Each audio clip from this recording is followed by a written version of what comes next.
Will start the All-Star game in front of his hometown fans. Bryce Harper earns his 6th All-Star nod as he headlines the National League's starting lineup for the July 17th Summer Classic at Nationals Park. Harper will be joined in the outfield by Braves right fielder Nick Markakis and Dodgers left fielder Matt Kemp. Braves first baseman Freddie Freeman had the most National League votes with over 4 million, while Giants shortstop Brandon Crawford and Rockies third baseman Nolan Arenado round out the National League starting lineup. I'm Denny Kapp. Honoring the man who paved the way for dozens of daredevils, Travis Pastrana succeeded in triplicating 3 of Evel Knievel's iconic motorcycle jumps Sunday night. Pastrana jumped 143 feet to clear 52 crushed cars, 192 feet over 16 Greyhound buses, and concluded the Evel Live event on the History Channel by jumping 149 feet to clear the fountains at Caesar's Palace. Josh Zach, NCN Sports. We'll start the week with bright blue skies and sunshine for the most part around the area today, as temperatures run a little warmer than yesterday, but we have very low humidity for this time of year. Highs will reach about 84 to 89. Then tonight will be mostly clear with light winds. It'll run a little on the cool side again as lows fall into the upper 50s to low 60s. And we'll heat up a little more on Tuesday, but humidity doesn't go up all that much. At least sunny tomorrow with highs 87 to 92. I'm meteorologist Mike Moss in the Weather Center. It's a beautiful day in the neighborhood, 62 degrees. We started out at 60, dropped to 59, back up now to 62, climbing to 88 with sunny skies throughout today and light wind.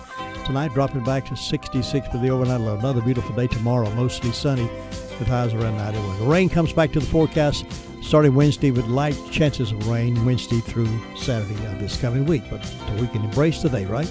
62 degrees and sunny skies. This is WCAB Rutherfordton. It's 8:30. With me on the phone right now is Dr. Alan Key.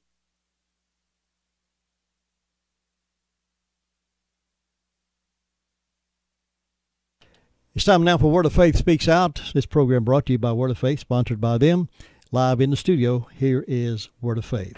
Good morning and welcome to Word of Faith Responds. It's so good to be with you this morning, and we have been sharing with you the many wonderful things that Jesus has done in our lives. We've had many members of the Word of Faith Fellowship coming on this program and to just walk with Him every single day in a wonderful relationship. And we're just so grateful for what God has done in our lives that we have come on this program to just share with you how wonderful it is to walk with Jesus Christ. And today I have some very special guests with me. I have Josh and Andrea Farmer.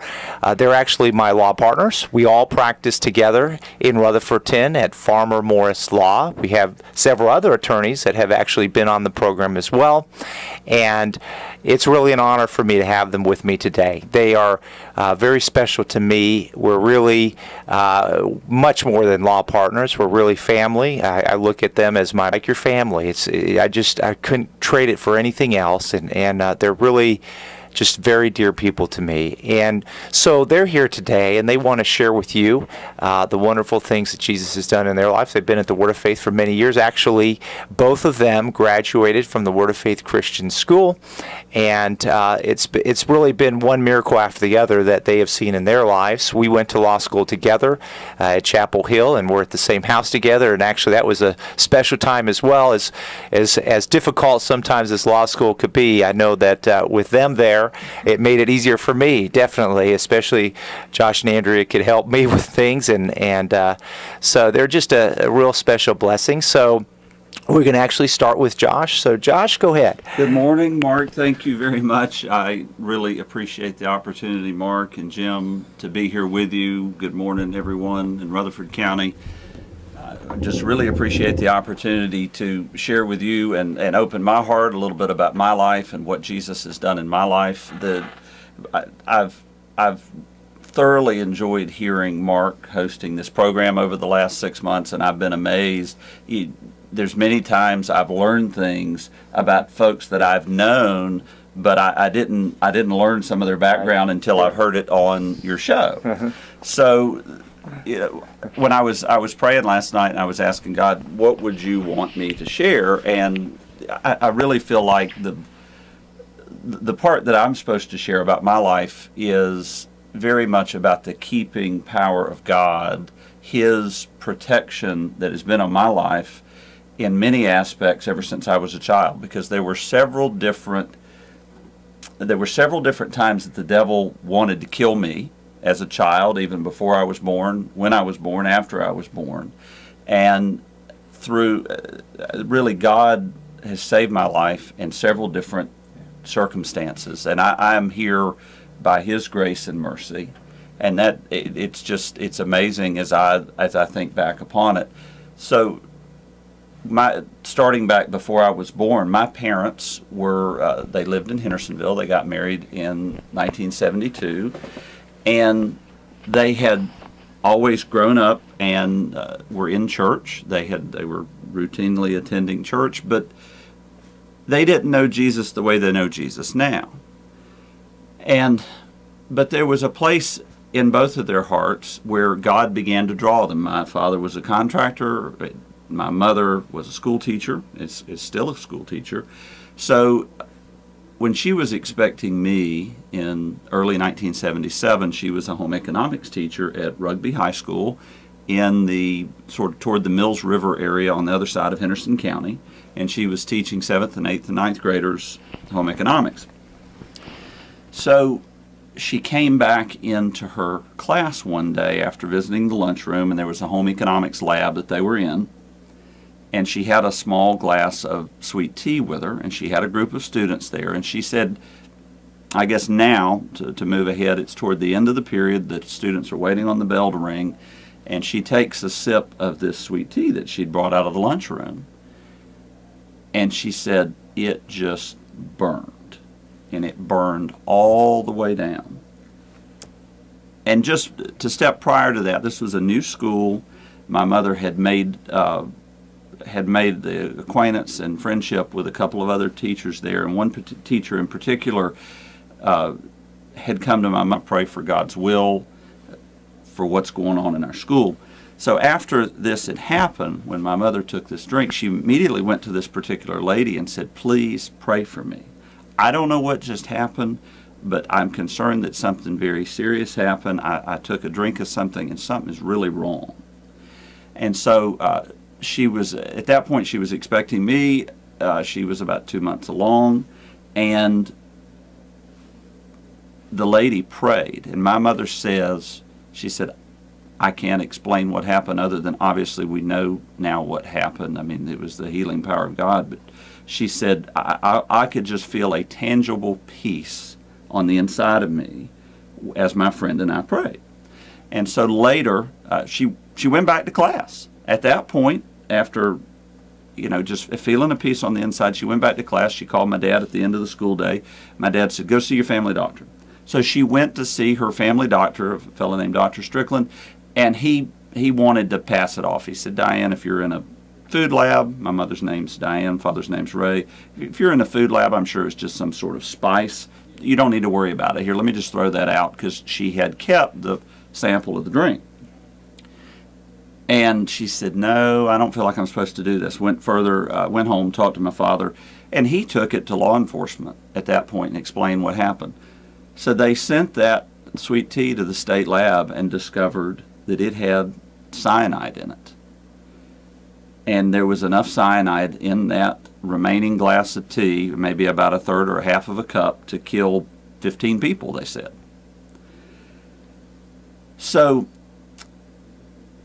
the law enforcement investigated at that point. At some point, a student steps forward and admits that she was trying to impress her friends.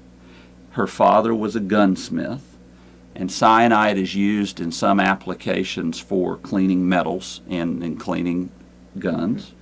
And she put some of her father's chemicals that included cyanide in my mother's sweet tea. And so many times, a lot of people in the community knew about it, and they would come to my mother, are you going to be okay? Are you going to be okay? Is your baby going to be okay? And my mother had a peace in her heart, and she told everyone, I'm fine, my baby's going to be fine. And she was never affected again by that. And I was never, to our knowledge, affected by that. That probably would have killed her there. Yeah. So then further, when I was born, there was an incident where there was something wrong with me, and in the course of being born, the doctors cracked my skull. So here, basically, I've got a fracture on the right side of my skull. And the doctors didn't fully know that at the time, but I was very much in distress. We were at the hospital in Fletcher, which is now Park Ridge. They sent me on to Asheville in the neonatal intensive care unit, left my mother in the Fletcher Hospital. So my dad's with me in Asheville. Obviously, I don't know this. This is what's being told to me later. And a neurosurgeon visits me examines me in the neonatal intensive care unit, comes back and tells my father and says, well, he was very brusque and matter of fact and to the point. He said, well, I've got some bad news.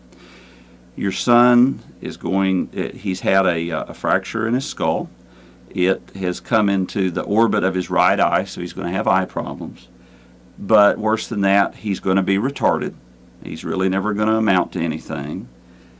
He's got swelling on the brain, and they were going to have to do surgery. So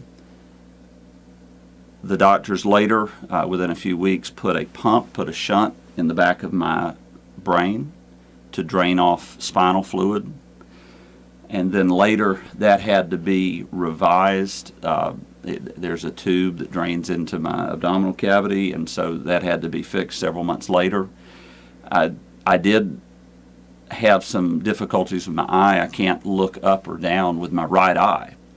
And so I've had to have some subsequent surgeries from that. I had a surgery when I was 5 years old in Miami. My parents led God led my parents to some doctors in Miami who did some surgery on my eye to improve the way they worked together. But what I really see in all of this, first of all, again, the merciful hand of God of, thankfully, what that doctor predicted didn't come true, didn't bear out. But those two incidents are really what really began to impel my parents to seek God in a new way. I mean, sure, they went to church, they would have called themselves a Christian, but in both of those incidents, that caused them to realize we need to know Jesus for ourselves. We need more of a relationship with Jesus. And so they reached out, and they were searching for a new church family at the time, and through 1985, and a fellow named Ken Green told my parents, you need to go down, they lived in Hendersonville at the time, you need to go down to Rutherford. Sam and Jane Whaley have come back, and they've taken over the pastorship of the Word of Faith. They had been there before. Mm-hmm.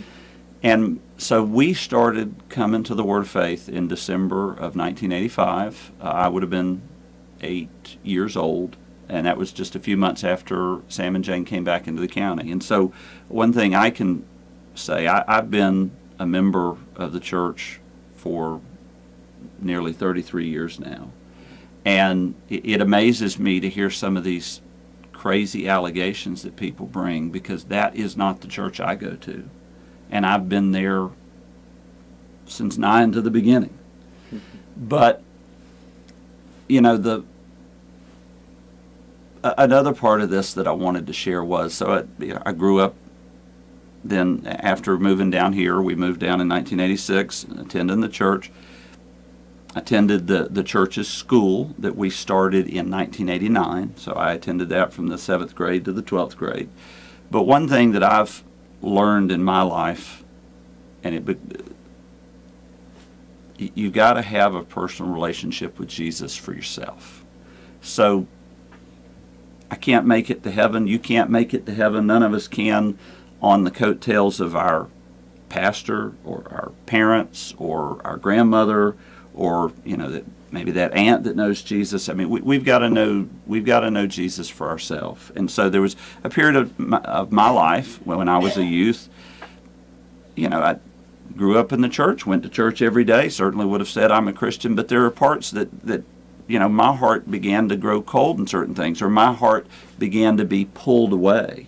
You pulled after the world's got it has its enticements and allures. And the devil wants to pull your heart away. And so there came a time in my life where I truly gave my heart to Jesus. And I know that there was a change, because I came to a point where I said, Jesus, I don't, whatever you want for my life, that's what I want. And regardless of what that is, regardless of the consequences, whatever you want for my life. And at the point that I gave up my own wishes and desires, and that's when I really felt the hand of God, and I felt verse 27, and Jesus is talking and he's teaching, and he says, the sheep that are my own hear and are listening to my voice, and I know them, and they follow me. Well, one thing that Sam and Jane have always taught in our church is God's got a plan for your life, and the devil's got a plan for your life. There is no third way. You're in the will of God. You're either in the will of God or you're in the will of the devil. And out of part of that, they have also, they teach us, and what we learn from the Bible is you've got to have that daily relationship with Jesus. Being a Christian isn't showing up in church on Sunday morning and forgetting about God the rest of the week. It's walking with Jesus step by step, moment by moment. It's hearing his voice. It's what that verse just said, my sheep hear and know my voice. And obeying, then there'll be another voice there, and it's going to be the voice of the devil. And if you're not walking with Jesus, you won't know the difference between the Spirit of God on the inside of you prompting you and those temptations of the devil. And that's really when I began to see a change in my life, is when I purposed that, Jesus, I want you, I want nothing but you, and that's what's fulfilling. And that I've never felt more peace, and I've never felt more fulfilled in my life until I came to that realization.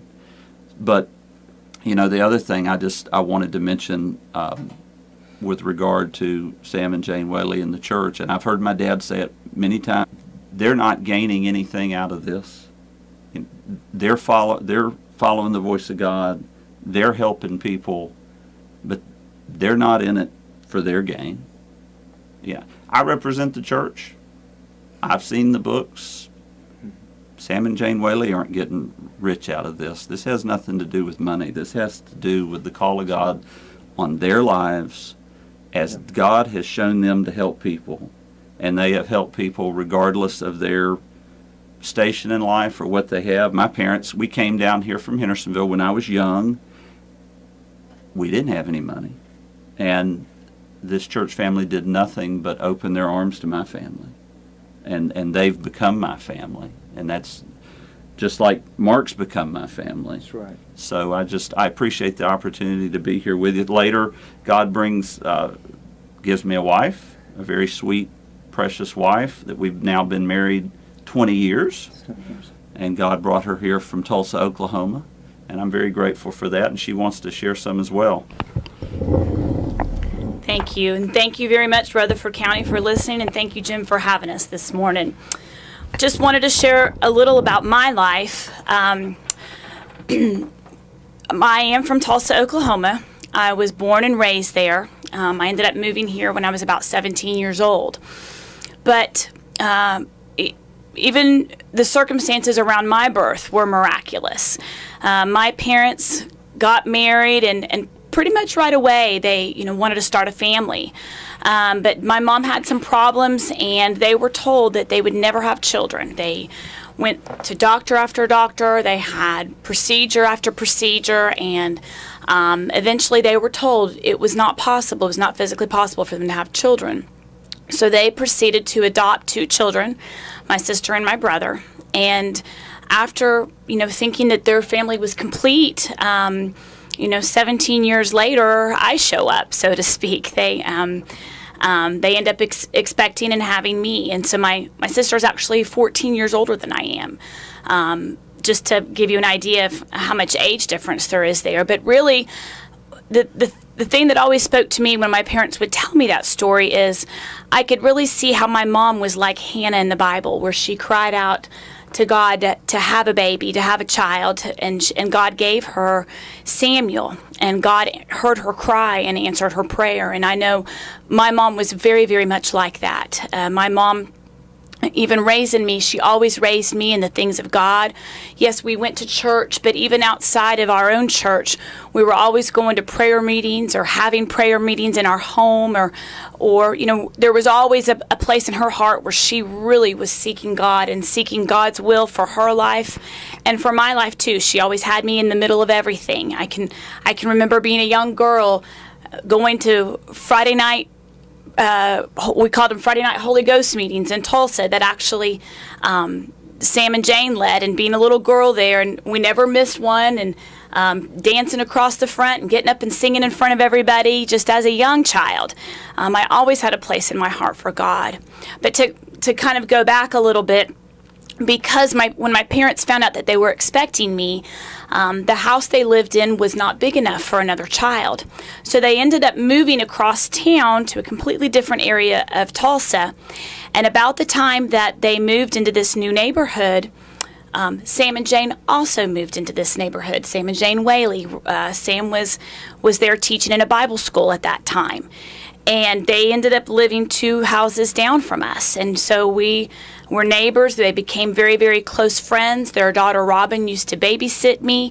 And really, it was just a divine connection. I mean, that's what I've seen looking back through my entire life is the hand of God in my life. God gives you everything you need in life. And really, it was a divine connection there. And my mom actually started traveling with Sam and Jane in the ministry, even to other countries. And God really just knit our hearts together way back then. And then when I was a young child, they moved back here to Rutherford County, and every time they had a seminar or a special meeting here, we would always come to visit. We would drive that road many, many days between here and Oklahoma, and we would always come to visit. My mom and I would, and my dad came some too. My sister ended up moving here and going to the Bible school here and kind of getting established here, and again, my mom and I would come frequently and visit. And really, growing up, I always knew that I was going to move here. It was just a matter of when. I always knew that I would. When in school in Tulsa, I grew up and I went to a private Christian school, went there almost my entire life. But once I got to high school, the pulls of the world and the things of this world, really started becoming more real to me. And as Josh mentioned, how God has a plan for your life and the devil always has a plan. Well, I always made good grades in school. I was always at the top of my class, and I started, really the devil's plan started being laid out for me before I even realized it. And the school that I went to had very close ties with Oral Roberts University, and I was getting set up even to have a scholarship to go there, and other things were sort of coming in line in my life. But one day I woke up and really God came to me, and I realized the devil's plan was being set for my life, and I saw my end, so to speak, and I saw that it wasn't what I wanted. And God really, really changed my heart there. And as Josh talked about a place of surrender that he saw come in his life, the same thing happened to me. That I really wanted to know Jesus for myself, that it wasn't just because of my circumstances that I was in church, or because of my circumstances that I was, quote, said I was a Christian, but really I came to know Jesus for myself. I ended up moving here, and I finished out my high school here at Word of Faith Christian School. And then I knew it was God's will for me to go to college, and so I started looking, and I graduated from the Christian school in 96. Actually, Josh graduated a year before I did in 95. But I started looking into, what I wanted to do in terms of college, and at the same time, Josh was looking into that, and we ended up going to college together and becoming very close friends. We went to ICC for a couple of years, and then we were going to transfer into Wofford. And actually, we became best friends, and we got married between our sophomore and junior year of college. And so by the time we went to Wofford, we were married. We were known as the married couple on campus because that was quite unusual. And really, throughout our college career, and even since then, people always look at us and say, how can you go to school with your husband? How can you go to law school with your husband? How can you work all the time with your husband? Don't you all, fight or get upset? And it's never been that way. I have always viewed it as we're a team. We work together. We work together very well.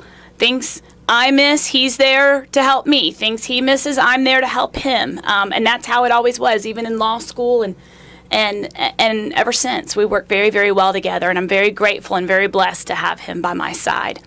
But, really my testimony is one of just the hand of God in my life. All throughout, I can see God's plan for me. I can see how he's orchestrated different divine connections in my life. And I'm grateful for that, and I'm grateful for the plan of God. And one thing I wanted to share, it was a prophecy that came to Josh and I when we got married out of Jeremiah 1. And it says, I can just quote it to you, but it says, "Before I formed you in the womb, I knew and approved of you as my chosen instrument." And really, I've seen that in our life. I've seen how God chose us and how God kept us, even what he shared and other situations we've had in our life. He one time got bit by a copperhead and his life was threatened there, but God chose us, all of us, before the foundation of the world. He has a plan for us. He has a call for us.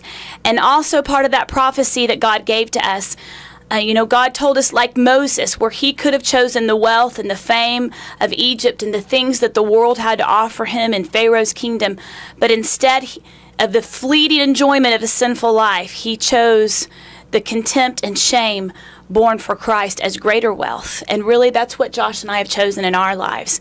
And our hearts are set, our face is set. That's what we want, only is to serve Jesus. And the provision of God has been there for us every step, and really we're so happy. I wouldn't trade the joy or the peace that we have. And God gave us a son. He's now 11. His name is Thomas, and he's really been a joy in our lives. And I really just see, without Jesus, you're not fulfilled. Your life is not fulfilled. Many, many people out there have money. Many, many people out there have fame, but they're lost. And they don't have happiness, and they don't have peace. And I wouldn't trade what God's given me for anything in this world. And thank you so much, Josh and Andrea. And definitely both of your lives show you both shine Jesus. I'm with you every day. We used to live together in Chapel Hill every day, and I can attest that Jesus Christ has really touched both your hearts. And it's just such a privilege for me to be with you. Josh, I was thinking about you sharing, and I actually didn't know all the details of what you just shared about what happened to how much the devil tried to destroy your life. Right. The doctors are saying to your parents that you're going to be retarded. And what the listeners you don't know, which I do know, is Josh actually graduated from Wofford College, the top of his class, the highest GPA. Both of you went on to law school and had this Chancellor Scholarship, which is a full scholarship, paying for everything. You graduated with honors from law school, and here it is, so opposite of what the assignment of the devil was at your life to make you retarded, and here you are graduating the top of your class everywhere because Jesus Christ had a plan for you, just like you shared, Andrea. He knew you before you were even in your mother's womb. He approved of you. He had your life planned out for you, and he had great things for you, and both of you decided to step in the plan that God had for you. What a wonderful testimony that you have shared.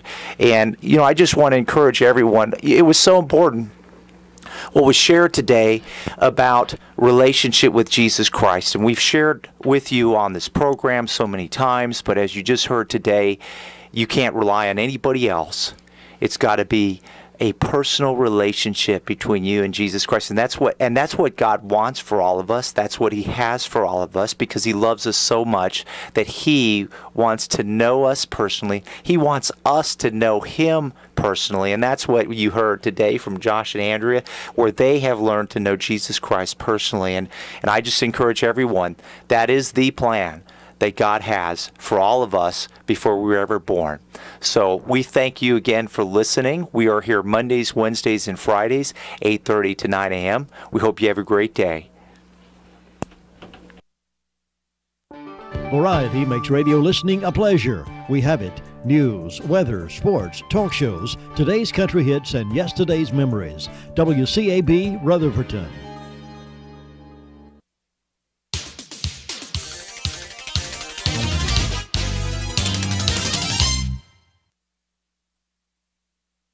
What makes a good radio station? Local involvement, complete news coverage, sports, constant weather updates, talk shows, contests, today's country hits, and yesterday's memories. Come to think of it, I guess you're listening to it. WCAB. Start the day with local news with the popular morning report at 6:55 a.m. Get North Carolina news, national news from ABC, and local reports from Lake Lure to Cliffside. Be the first to know on WCAB. Get your message to the thousands. Call the WCAB sales department today at 287-3356. From ABC News, I'm Sherry Preston. More rescues from the flooded caves in Thailand after 4 boys were pulled out